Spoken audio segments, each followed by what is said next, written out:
Hello, how's it going? In this video, we're riding all the way to Liverpool. I'm with AJ today, and honestly, we both ended up with a classic wet bum situation because it was a bit rainy. And yep, I forgot to put the ass saver mud guard on again. At this point, I'm thinking I should stop taking the mud guard off my bike until spring. British winter rides don't really give you a break, do they? We set off a little before 8 a.m. and it was still pretty dark out. Quiet roads, that early morning calm, and that fresh cold air that wakes you up better than any coffee. There's something really satisfying about starting a ride while the town is still sleepy, watching the day slowly brighten up as the miles tick by.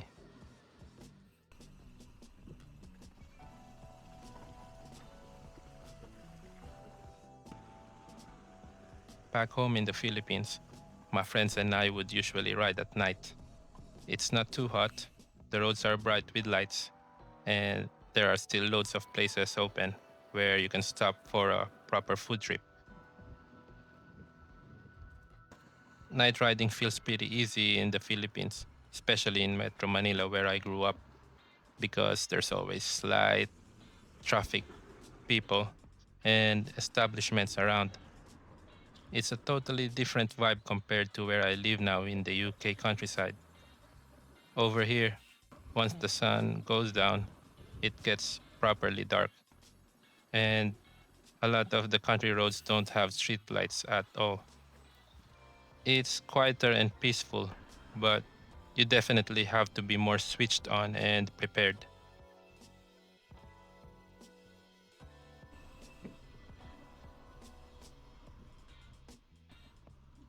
I've been missing the Philippines even more during the holiday season.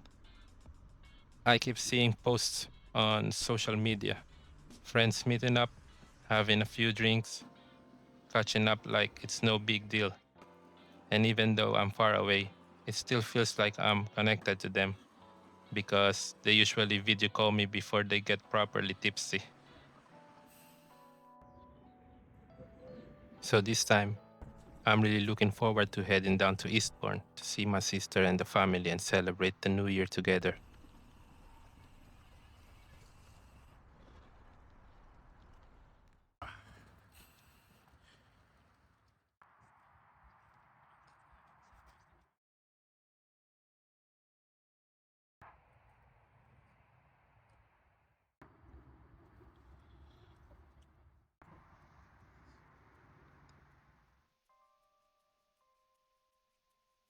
On this ride, I'm still using my Wizardworks Bad Jelly bag, and it's been such a solid setup. It's fully waterproof, so for a wet day like this, it's absolutely perfect. Everything stays dry, and it just makes the whole ride feel easier and more organized.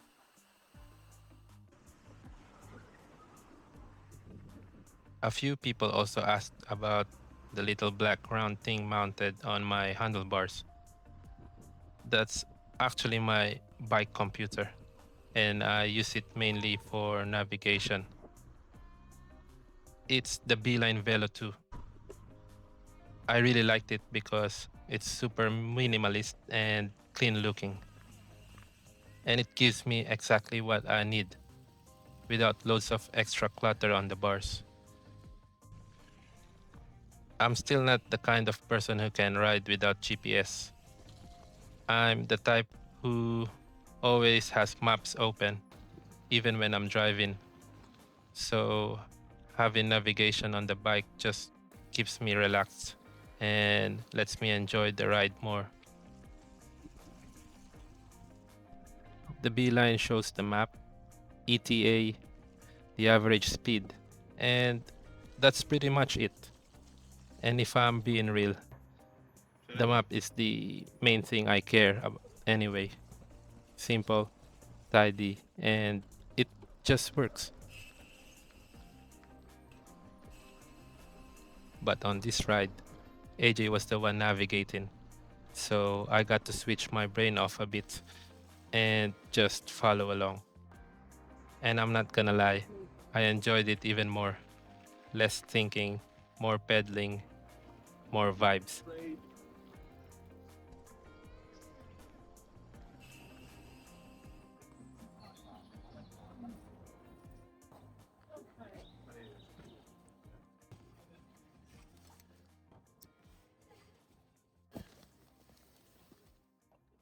It depends. Depends on your person.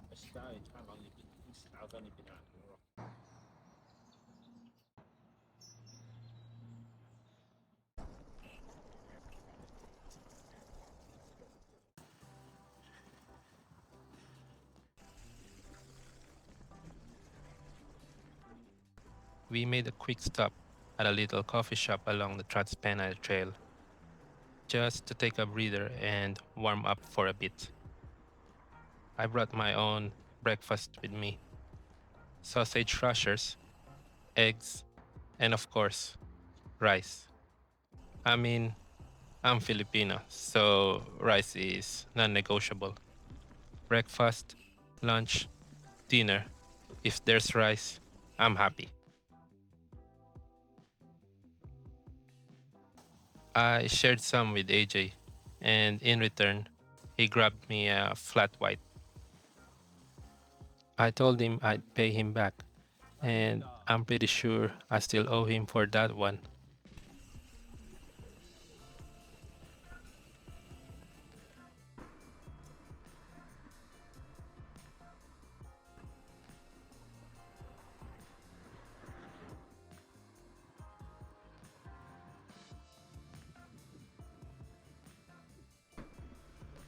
So, yeah, we're on the Trans Pennine Trail, a long distance, mostly traffic free route across the north of England that runs coast to coast from the Irish Sea to the North Sea.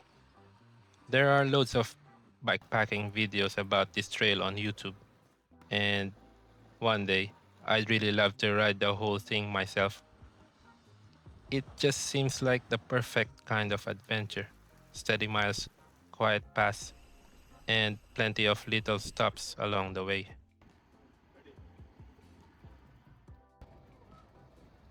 What other bikepacking route would be good for someone with no experience doing that kind of thing yet?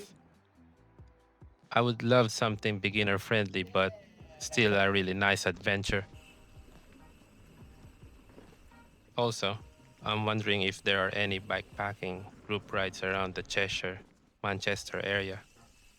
That could be a really nice way to get into it, learn from people who've done it before, ride at a relaxed pace, and just enjoy the adventure without overthinking everything.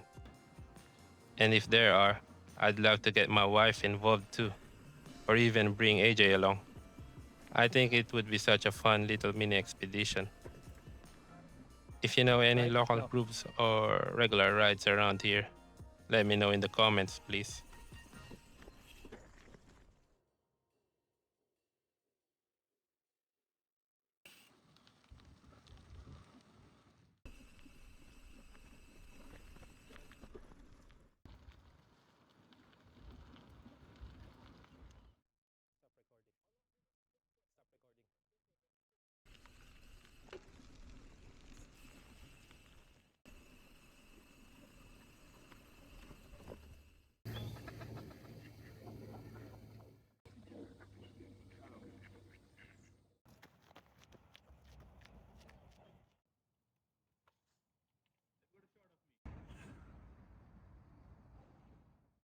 The guy with the sword. Yeah. I'm just gonna get this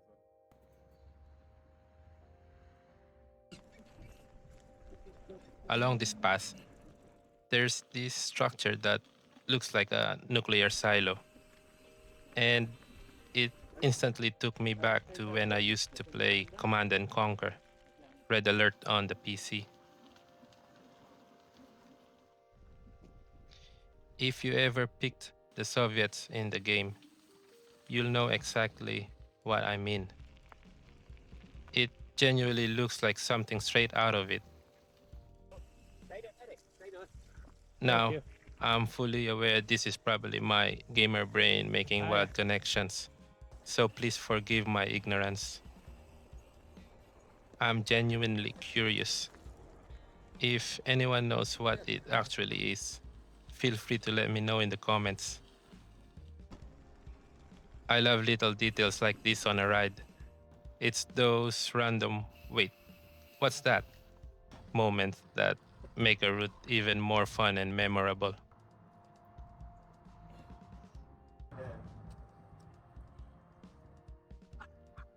Since we're already talking about gaming, I used to be really into PC games.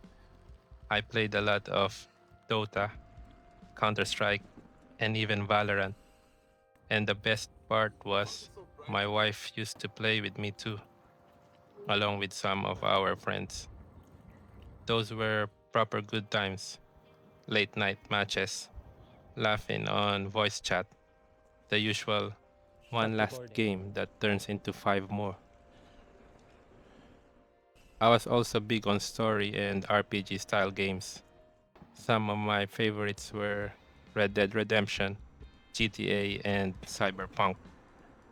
So many sleepless nights, but I honestly enjoyed every minute, getting lost in the worlds, the music, the characters. It was like switching off from real life for a while. It's been over a year since I last played video games, though. These days, my computer is used for something else, editing my cycling videos. Same screen, same late nights sometimes, but now it's more about piecing together rides, adding music, and turning simple bike days into little stories I can share. Different hobby, same kind of joy.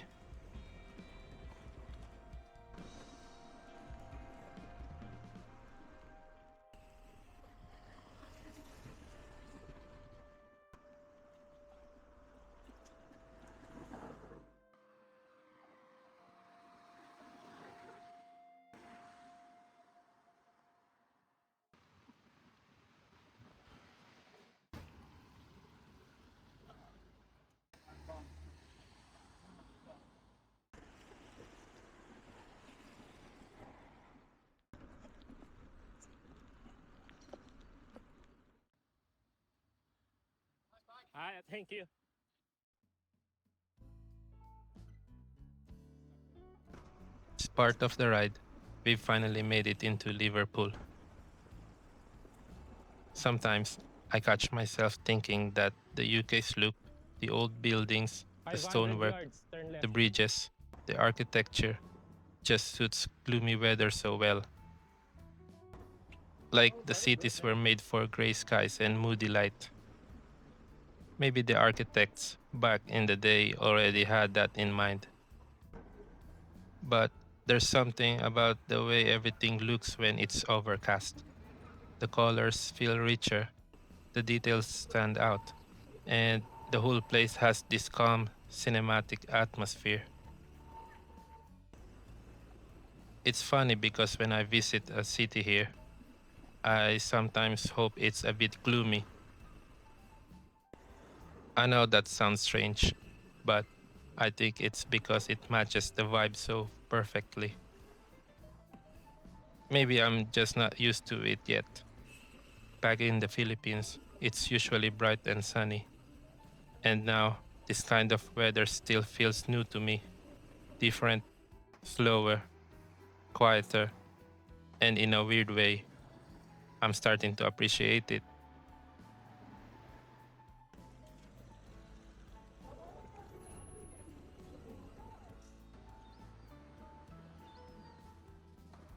AJ and I had a little wander around, took a few photos, and then I suddenly remembered Liverpool's got Jollibee, the famous fast food from the Philippines. They're legendary for the crispy chicken, and maybe less legendary for the sweet style spaghetti. But honestly, Filipinos love it. It's one of those proper comfort foods that just tastes like home. I let AJ try the spicy crispy chicken, and I'm happy to say he actually liked it. Always a win when you introduce someone to a bit of your culture and they're into it. And for dessert, I had a peach mango pie, kind of like McDonald's apple pie, but with that Filipino tropical twist. And of course, I had to bring something home for my wife too. It fit perfectly in my bag, nice and easy. Yeah, it fits.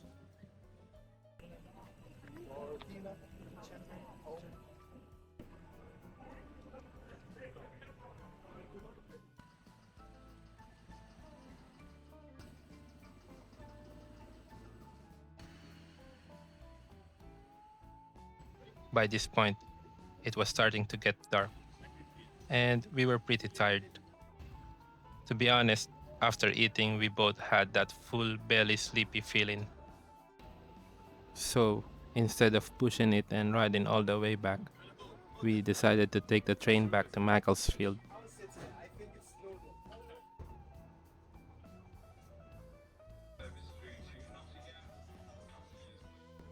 If you made it this far in the video, thank you so much. I really appreciate you spending your time with me and joining us on this ride. If you enjoyed it, please give the video a like and consider subscribing. See you on the next one.